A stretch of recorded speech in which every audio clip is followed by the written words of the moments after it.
That's when the wheel came off.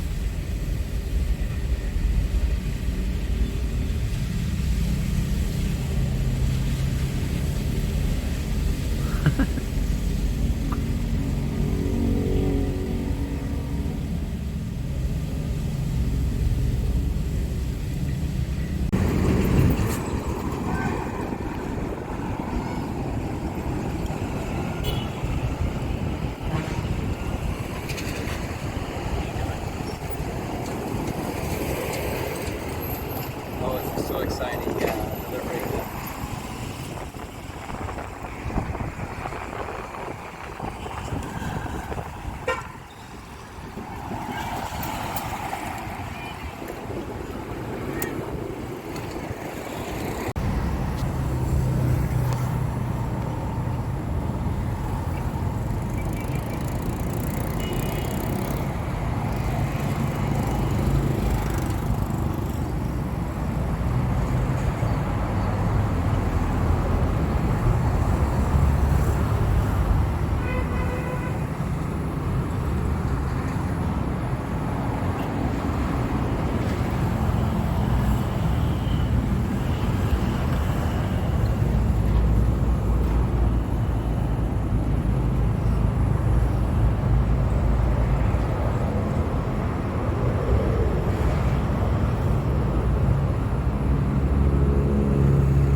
Alright, here we are.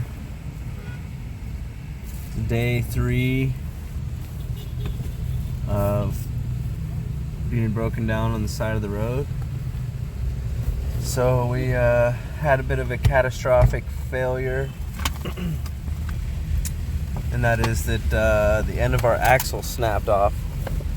And I've never really had that before, but I do know that the hub was kind of worn out, and I'd been trying to get a replacement hub, but I just could not find one.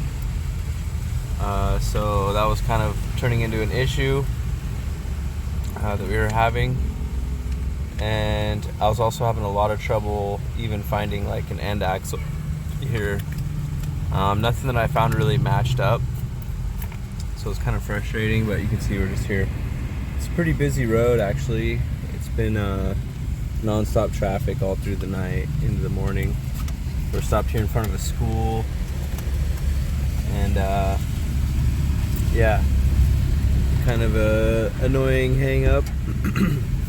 Supposedly we'll have a part ready by tomorrow, and kind of what I found out through the process of this was that they like totally custom designed an axle. They took a Suzuki Carry axle, or maybe even some other multi-cab style CV axle shaft, and then like modified it to fit into this car. So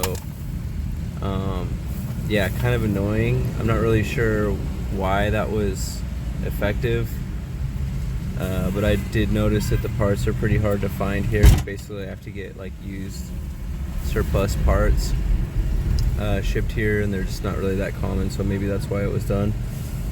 But yeah, it ended up costing about 180 bucks to have a new one fabricated, and that included the hub too, because they had to fabricate the hub to match. So I'm just hoping this all fits together tomorrow smoothly. I'm a little bit worried about that aspect of it, but supposedly the mechanic at the machine shop said they're gonna make it based off, I took the one that I had that was busted down there, and they said they're gonna make it to that exact specifications, a new hub and a new total side of the axle there along with the nut. So, but yeah, the axle snapped, the wheel came off.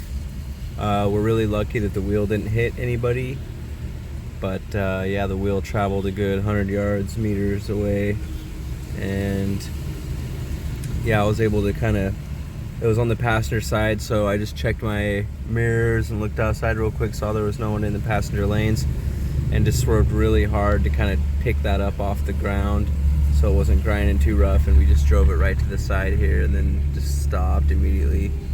So pretty wild. Pretty wild 30 seconds there. We looked a ton to see if we could find the end of the axle, but I don't know. It must have came off like a while back, and we were just like driving with no nut, no axle end or nut or anything there for a minute until the wheel finally wobbled off.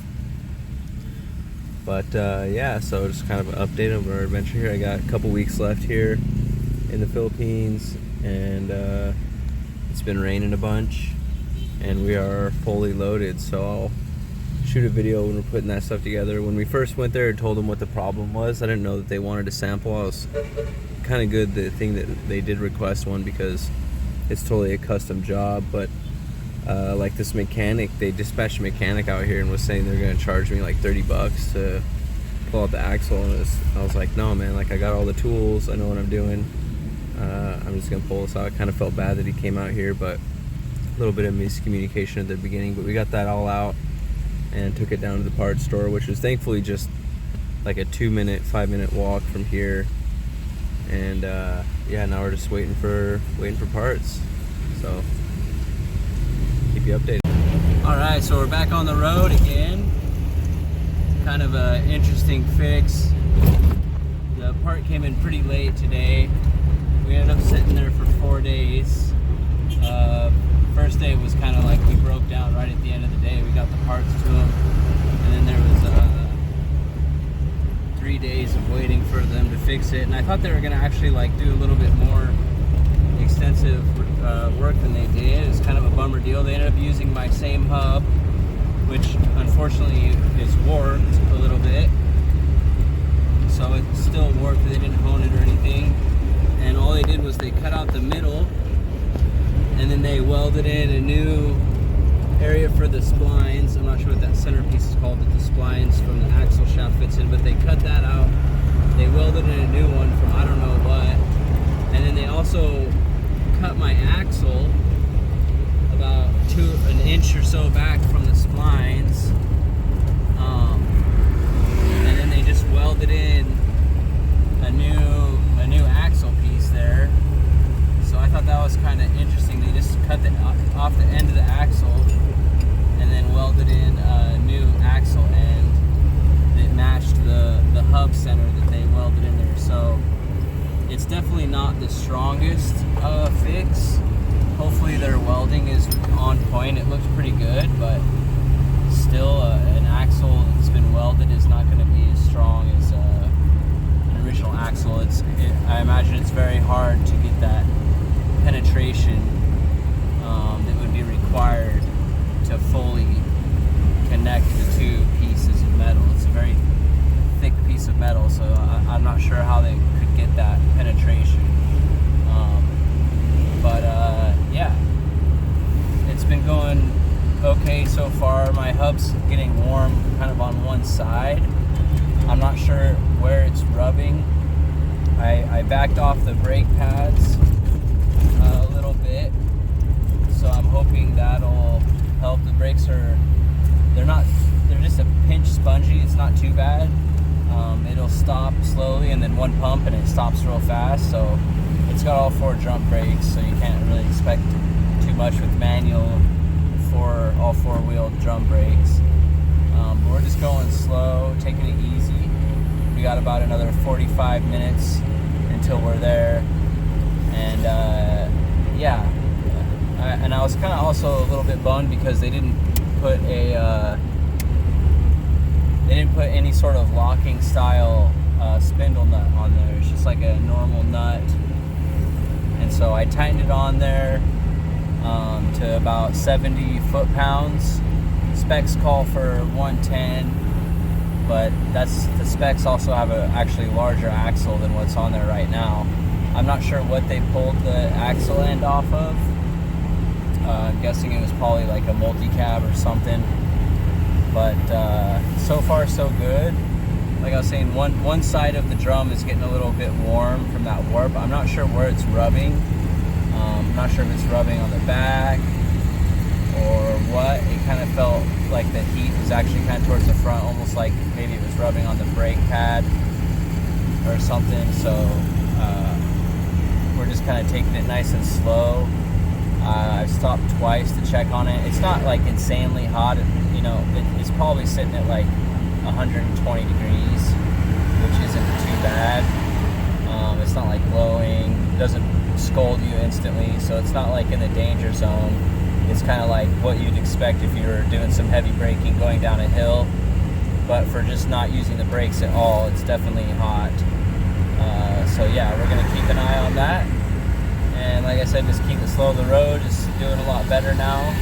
We actually passed 2 other downed vehicles. One of them had looks like their rim was all bent up. I'm not sure what happened there. And then another guy that actually had his axle broken. The rear axle was broken on his truck. So the road was definitely rough, really rough in that stretch where we had the breakdown. And it's smoothed up quite a bit now. We're on some newer road. So hopefully it's smooth sailing from here.